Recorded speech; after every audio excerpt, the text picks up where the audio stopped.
میرے بھائیوں، سورۃ الفاتحہ قرآن حکیم کی وہ واحد سورت ہے کہ جس کی فضیلت قرآن میں آئی ہے۔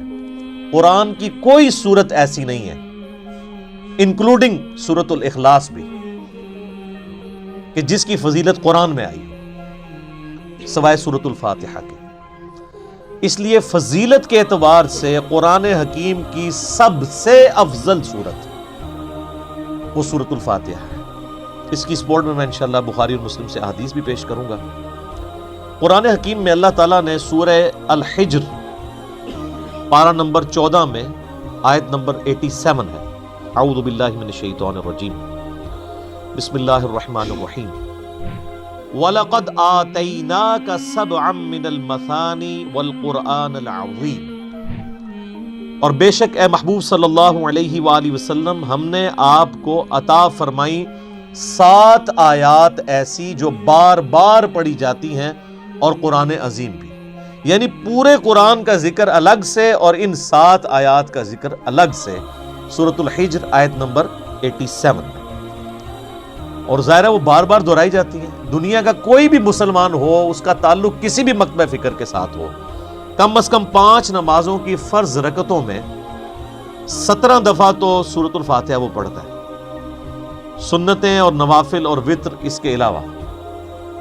کوئی بھی نماز ایسی نہیں ہے جس میں سورۃ الفاتحہ ریپیٹ نہ ہوتی ہو۔ یہی اس کی فضیلت کے لیے کافی ہے کہ قرآن حکیم جو نماز میں ہم پڑھتے ہیں وہ ہم بدل بدل کے پڑھتے ہیں، لیکن سورۃ الفاتحہ ایسی چیز ہے جو ہر رکعت میں پڑھی جاتی ہے۔ حتیٰ کہ صحیح بخاری اور صحیح مسلم کی متفق علیہ حدیث ہے کہ اللہ کے محبوب صلی اللہ علیہ وآلہ وسلم نے فرمایا، لا صلاۃ لمن لم یقرأ بفاتحۃ الکتاب، جو نماز میں سورہ فاتحہ نہیں پڑھتا اس کی نماز ہی نہیں ہوتی۔ یہ اتنی اوبلیگیٹری چیز ہے۔ یہ بات بھی اس کی فضیلت کے لیے کافی ہے کہ یہ قرآن حکیم کی نمبر 1 سورت ہے، اپنی ترتیب میں بھی مصحف کی اور اپنے فضائل کے اعتبار سے بھی۔ قرآن حکیم کی یہ سب سے عظمت والی سورت ہے۔ اس کی سپورٹ میں صحیح بخاری میں ایک بڑی مشہور حدیث ہے کہ سیدنا ابو سعید ابن معلہ رضی اللہ تعالی عنہ کہتے ہیں کہ میں ایک دفعہ مسجد نبوی میں نماز پڑھ رہا تھا تو اللہ کے محبوب صلی اللہ علیہ وآلہ وسلم نے مجھے آواز دی، تو میں چونکہ نماز میں مشغول تھا میں نے جانے میں تاخیر کر دی۔ تھوڑی دیر بعد میں پہنچا تو آپ صلی اللہ علیہ وآلہ وسلم نے فرمایا کہ میں نے تمہیں آواز دی تھی، تم کیوں نہیں آئے؟ تو انہوں نے کہا کہ میں نماز پڑھ رہا تھا۔ تو آپ صلی اللہ علیہ وآلہ وسلم نے فرمایا، کیا تم نے اللہ کا یہ حکم نہیں سنا؟ سورۃ الانفال کی آیت آپ نے پڑھی، استجیبوا للہ والرسول اذا دعاکم، جب اللہ اور اس کا رسول تمہیں پکاریں فوراً ان کی آواز پہ لبیک کہو۔ اس کائنات میں ایک ہی ہستی ایسی ہے مخلوقات میں کہ جو اگر عین نماز کی حالت میں بھی کسی کو بلائیں تو نماز توڑ کر نہیں، نماز چھوڑ کر اسی حالت میں ان کی خدمت میں حاضر ہونا یہ فرض ہے، سورۃ الانفال کی اس آیت کے تحت اور بخاری کی اس حدیث کے تحت۔ اور وہ امام اعظم محمد رسول اللہ صلی اللہ علیہ وآلہ وسلم کی مبارک ذات ہے۔ نماز توڑ کر نہیں، کیونکہ نبی علیہ السلام کی طرف جانا اللہ کے ایک حکم سے دوسرے حکم کی طرف جانا ہے۔ وہ جہاں پہ نماز اس نے چھوڑی ہوگی، اگر 1 رکعت پڑھی ہے، 2 پڑھی ہیں، 3 پڑھی ہیں، تو آ کر وہیں سے اپنی نماز شروع کرے گا، اس کی نماز ٹوٹے گی بھی نہیں۔ اس پہ اجماع امت ہے۔ بہرحال یہ جو ہمارے واعظین آئے دن کہانیاں کراتے رہتے ہیں کہ جی ماں آواز دے دے، باپ آواز دے دے، نماز توڑ دو، اس طرح کی کوئی حدیث نہیں ہے۔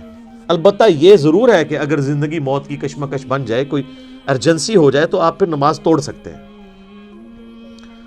لیکن نبی علیہ السلام کے کیس میں اگر بلایا جائے گا تو نماز توڑنی نہیں پڑے گی، بلکہ نماز وہیں پر چھوڑ کر آپ علیہ السلام کا حکم سننا پڑے گا۔ تو یہ آپ علیہ السلام نے ان کو تھوڑا سا یعنی ڈانٹ پلائی پیار محبت سے۔ پھر آپ نے اس صحابی کا ہاتھ اپنے ہاتھوں میں پکڑا اور پھر فرمایا کہ میں اس مسجد سے باہر نکلنے سے پہلے تمہیں قرآن حکیم کی سب سے عظیم سورت سکھاؤں گا۔ آپ علیہ السلام کی عادت تھی کہ آپ اگر کسی کو تھوڑا سا بھی سختی سے پیش آتے تھے تو پھر اس کے ساتھ دل جوئی بھی فرماتے تھے۔ اب ہاتھ پکڑے اور فرمایا کہ میں تمہیں نا ایک تحفہ دوں گا. وہ صحابی کہتے ہیں پھر تھوڑی دیر بعد جب ہم مسجد سے باہر نکلے تو مسجد سے نکلتے ہوئے میں نے نبی علیہ السلام سے کہا یا رسول اللہ اپنا وعدہ پورا کریں, آپ نے مجھے کہا تھا کہ آپ مجھے قرآن کی سب سے عظمت والی سورت تعلیم فرمائیں گے. تو آپ علیہ السلام نے فرمایا کہ وہ سورت ہے الحمدللہ رب العالمین, یعنی سورۃ الفاتحہ. اور پھر آپ علیہ السلام نے ساتھ ہی یہ سورہ ہجر کی آیت نمبر 87 بھی پڑھی کہ یہ وہ جو قرآن حکیم میں آیا ہے وَلَقَدْ آتَيْنَاكَ سَبْعًا مِّنَ الْمَثَانِ وَالْقُرْآنِ الْعَظِيمِ, یہ ہے وہ سورت جو قرآن حکیم میں اللہ نے مجھے عطا کی, جو 7 آیات بار بار دہرائی جاتی ہیں. اور پھر آپ علیہ السلام کے بخاری میں الفاظ ہیں یہ ام الکتاب ہے, یہ قرآن کی ماں ہے, قرآن کی جڑ اس میں ہے, اسی سے پورے قرآن کا درخت نکل رہا ہے. فاتحہ بھی ہے, ام الکتاب بھی ہے, اور یہ وہ 7 آیات ہیں جو سورہ ہجر میں آئی ہیں. تو سورہ ہجر کی اس آیت کے کانٹیکسٹ میں کتاب التفسیر چیپٹر میں امام بخاری اس حدیث کو لے کر آئے ہیں.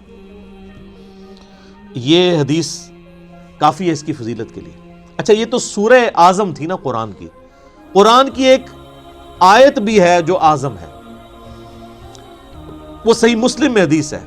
ابی ابن کعب, جن کے بارے میں بخاری مسلم میں آتا ہے کہ 4 بندوں سے قرآن سیکھو, ان میں ایک عبداللہ ابن مسعود ہیں اور ایک ابی ابن کعب ہیں اور سیدنا سالم ہے, یہ ان میں سے ایک ہیں. تو ابی ابن کعب کہتے ہیں کہ نبی علیہ السلام نے مجھ سے ایک دن پوچھا کہ جانتے ہو کہ قرآن کی سب سے اعظم آیت کون سی ہے؟ تو انہوں نے کہا یا رسول اللہ صلی اللہ علیہ وآلہ وسلم, میرے اندازے کے مطابق قرآن حکیم کی سب سے عظیم آیت اللہ لا الہ الا هو الحی القیوم آیت الکرسی سورہ بقرہ کی آیت نمبر 255 ہے. تو آپ علیہ السلام نے اپنا ہاتھ ان کے سینے پہ مارا محبت کے ساتھ اور فرمایا ابو منذر تمہیں یہ علم مبارک ہو. یعنی نبی علیہ السلام نے ان کے علم کے اوپر ان کی تحسین فرمائی کہ تمہیں میرے بتائے بغیر تم نے صحیح اندازہ لگایا کہ قرآن حکیم کی سب سے اعظم سورت جو آیت ہے وہ آیت الکرسی ہے. بخاری سے پتہ چلا کہ سب سے اعظم سورت سورۃ الفاتحہ ہے. مسلم شریف سے پتہ چلا سب سے اعظم آیت آیت الکرسی ہے. تو اس سے یہ بات بھی کلیئر ہوگی کہ جو لوگ کہتے ہیں نا وہ احادیث میں ہے سواد اعظم, وہ سب سے بڑا گروہ جو ہے اس کو پکڑ لینا, اور وہ سب سے بڑا گروہ ہر ملک میں ڈیفرنٹ ہوتا ہے. یعنی آپ بنگلہ دیش میں جائیں گے تو وہاں سب سے بڑا گروہ دیوبندی ہے, پاکستان میں سب سے بڑا گروہ بریلوی ہے, سعودیہ میں چلے جائیں گے اہل حدیث بڑا گروہ ہے, ایران میں چلے جائیں گے شیعہ بڑا گروہ ہے. تو وہاں اعظم سے مراد تعداد میں بڑا نہیں ہے, عظمت میں بڑا. ورنہ سورۃ الفاتحہ کی تو 7 آیات ہیں اور سورہ بقرہ کی 286, تو وہ ہونی چاہیے تھی سورہ اعظم. اور آیت الکرسی سے بھی لمبی ایک آیت جو ہے وہ آیت دین جو ہے سورہ بقرہ کے اندر موجود ہے. تو یہ عظمت کا ذکر ہو رہا ہے. اچھا میرے بھائیو, صحیح مسلم میں ایک اور حدیث ہے. ابن عباس رضی اللہ تعالیٰ عنہما کہتے ہیں کہ نبی علیہ السلام کے پاس ایک دفعہ جبرائیل علیہ السلام بیٹھے ہوئے تھے.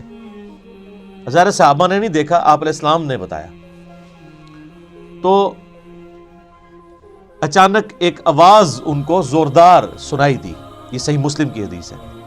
تو حضرت جبرائیل علیہ السلام نے نگاہ اٹھا کے اوپر دیکھا اور کہا یا رسول اللہ, آج آسمان کا ایک ایسا دروازہ کھلا ہے جو آج سے پہلے کبھی نہیں کھلا تھا, اور اس دروازے سے ایک فرشتہ زمین پر اترا ہے.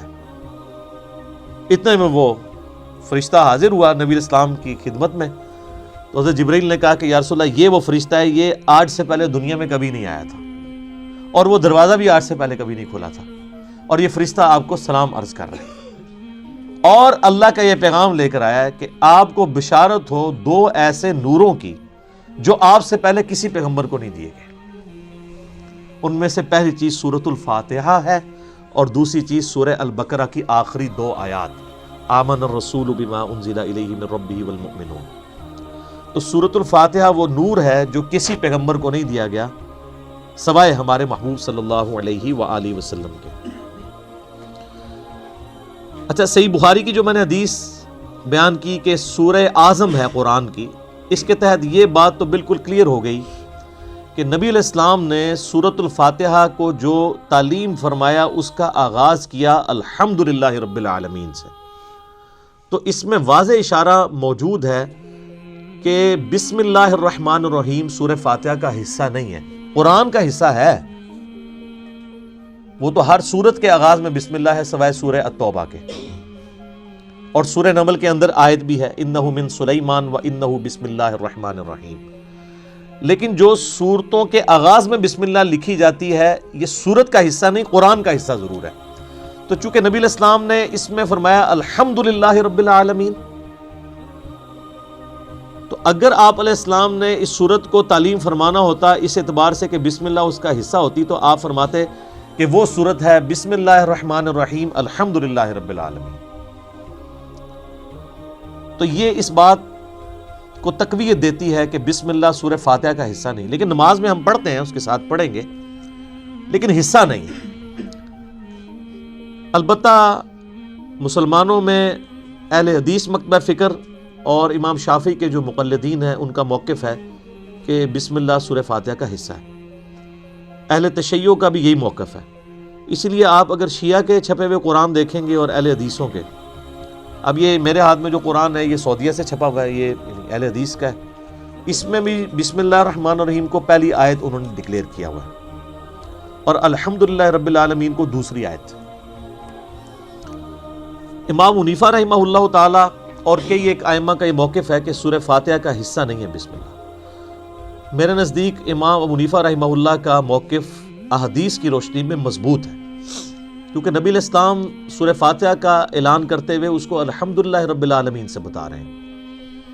اس سے بھی بڑھ کر دلیل ایک صحیح مسلم کی حدیث ہے، بڑی رکت انگیز حدیث ہے، اور وہ حدیث قدسی آپ نے اکثر سنی ہوگی. سیدنا ابو ہریرہ رضی اللہ تعالیٰ عنہ کہتے ہیں کہ اللہ کے محبوب صلی اللہ علیہ وآلہ وسلم نے فرمایا اس شخص کی نماز ناقص ہے ناقص ہے ناقص ہے جو سورہ فاتحہ نہیں پڑھتا نماز میں. تو کچھ تابعین نے عرض کیا کہ ابو ہریرہ جب ہم امام کے پیچھے ہوتے ہیں پھر ہم کیا کریں؟ تو انہوں نے کہا اقرا بہا فی نفسک، تم پھر اپنے جی میں آہستہ آہستہ پڑھ لیا کرو. وہ جز القراء امام بخاری کی کتاب میں آتا ہے کہ وہ آپ نے جب امام سکتے کرتا ہے ان سختوں کے دوران پڑھنی ہے، امام کے ساتھ نہیں پڑھنی. اب یہ الگ سے ایک ٹاپک ہے، میں آج اس کو ڈسکس نہیں کروں گا. میرا یوٹیوب پہ کلپ ہے امام کے پیچھے فاتحہ اور اس کے ساتھ نیو لکھا ہوا ہے، اس میں نے موقف بیان کیا ہے. اور پھر نبی علیہ السلام نے فرمایا حدیث قدسی یعنی اللہ کا فرمان بزبان محمد رسول اللہ صلی اللہ علیہ وآلہ وسلم کہ اللہ تعالیٰ فرماتا ہے قسمت الصلاۃ بینی و بین عبدی نصفین. اچھا یہ حدیث شیعہ کے ہاں بھی پائی جاتی ہے جو میں بیان کر رہا ہوں صحیح مسلم کی، اب کہ میں نے نماز اپنے اور اپنے بندے کے درمیان برابر تقسیم کر لی ہے، نصف میرے لیے ہے اور نصف میرے بندے کے لیے. اور نماز کسے کہا؟ سورہ فاتحہ کو، پوری نماز. پھر اللہ تعالیٰ نے فرمایا، نبی علیہ السلام فرماتے ہیں کہ جب میرا بندہ کہتا ہے الحمدللہ رب العالمین تو میں کہتا ہوں میرے بندے نے میری حمد بیان کی، میری تعریف کی. جب وہ کہتا ہے الرحمن الرحیم تو میں کہتا ہوں میرے بندے نے میری ثنا کی. جب وہ کہتا ہے مالک یوم الدین تو میں کہتا ہوں میرے بندے نے میری تمجید بیان کی، میری بزرگی کا اعتراف کر لیا. اور جب وہ کہتا ہے ایاک نعبد و ایاک نستعین تو یہ میرے اور میرے بندے کے درمیان کامن عہد اور بانڈ ہے. جو میرے بندے نے مجھ سے مانگا میں نے اسے دیا. اور جب میرا بندہ کہتا ہے اہدنا الصراط المستقیم صراط الذین انعمت علیہم غیر المغضوب علیہم ولا الضالین آمین، تو میرے بندے نے جو مجھ سے مانگا اس دعا میں نے اسے عطا کر دیا.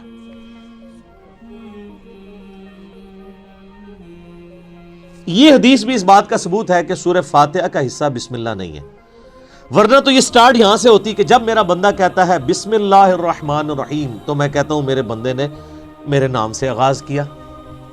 جب وہ کہتا ہے الحمدللہ رب العالمین تو میں کہتا ہوں میرے بندے نے میری حمد کی.